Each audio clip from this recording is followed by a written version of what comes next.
У Літве кардынальна мяняецца ўлада, і гэтыя змены закрануць дачыненні з Беларусю.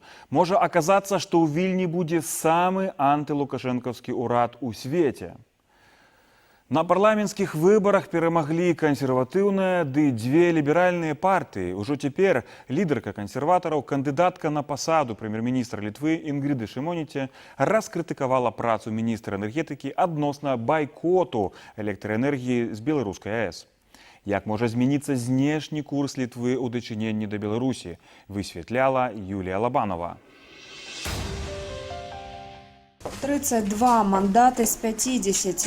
Літоўскі звяз сялянаў і зялёных не здолеў прайсці на другі кіроўны тэрмін у Сейм. Большасць галасоў на парламенцкіх выбарах атрымаў апазіцыйны яму звяз айчыны літоўскія хрысціянскія дэмакраты. Пераможцы кансерватары пачалі фармаваць правацэнтрысцкую коаліцыю. Мы хотели бы пераступить простое, что называется поделом на правых и левых. Тому мы хочам сфармаваць коалицию вакол цэнтру, запрашаючы больш партыяў, чым звычайна, як было прынята ў якасці культурнай нормы ў Літве.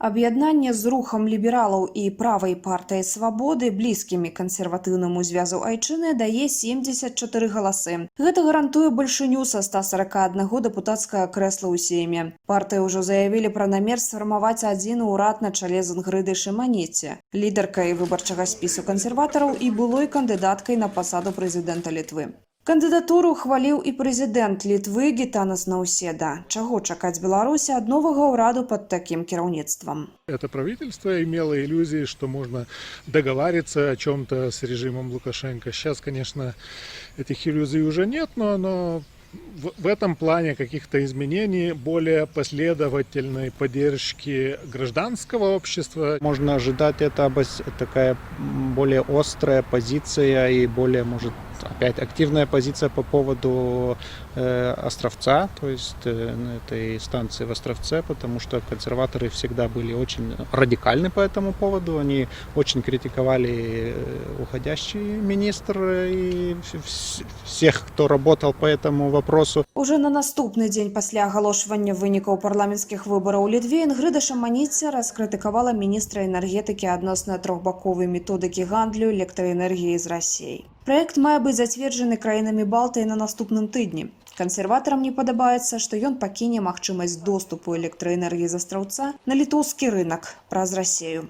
То, что происходит сейчас в плане методических каких-то там соглашений между странами о каких-то технических вопросах, которые имеют политические и очень серьезные практические последствия, этого, конечно, не может просто быть. И я думаю, что если такие решения будут, какие-то обязательства будут приняты, тогда это придется пересмотреть.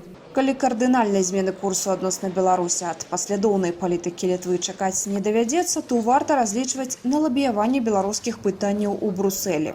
В форматах всяких европейских вопрос Беларуси будет всегда подниматься. Не можем делать так, чтобы этот вопрос был где-нибудь там четырехстепенный или где-то в периферии. Он будет всегда подниматься. Падтрымка Святланы Ціхановскай, узмацненне пазіцыі адносна Астравецкай АЭС і санкцыі супраць Беларусі. Іх Літва разам з іншымі краінамі Балтыі увяла яшчэ да вынясення агульнай пазіцыі еўразвязам. Выклікала абурэнне Лукашэнкі. І ён адказаў прапановай айчыннаму ўраду аб пераарыентацыі ўсіх гандлёвых плыняў з Літвы.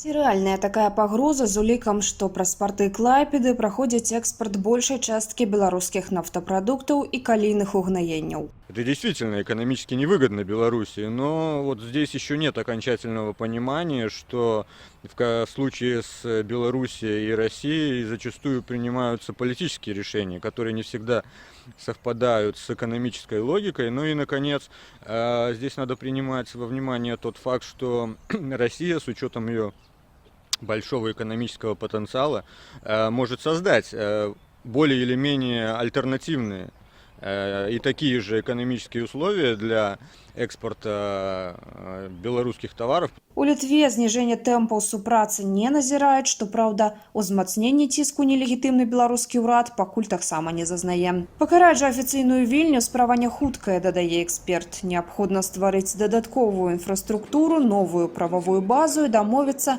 аб урэгуляванні тарыфаў. А да гэтага часу можа і Лукашенка не дасядзіць.